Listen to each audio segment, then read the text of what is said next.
नमस्तेस्तु महामाये श्रीपीठे सुरपूजिते शङ्खचक्रगदाहस्ते महालक्ष्मी नमोस्तुते। नमस्ते गरुडारूढे कोलासुरभयङ्करी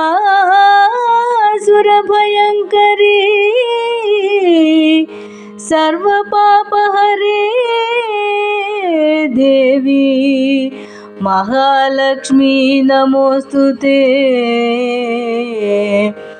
सर्वज्ञे सर्ववरदे सर्वदुष्टभयङ्करी सर्वदुःखहरे देवी महालक्ष्मी नमोस्तुते। सिद्धिबुद्धिप्रदे देवी भुक्तिमुक्तिप्रदायिनी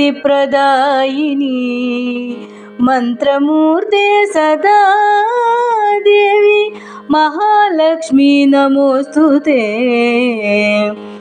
आद्यन्तरहिते देवी आदिशक्ति महेश्वरी योगज्ञे योगसम्भूते महालक्ष्मी नमोस्तुते। स्थूल सूक्ष्म महारौद्रे महाशक्ति महोदरे महापापहरे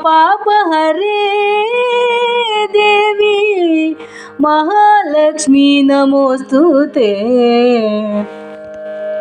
पद्मासनस्थिते देवी परब्रह्मस्वरूपिणी परमेशि जगन्मातर्महालक्ष्मी नमोस्तुते।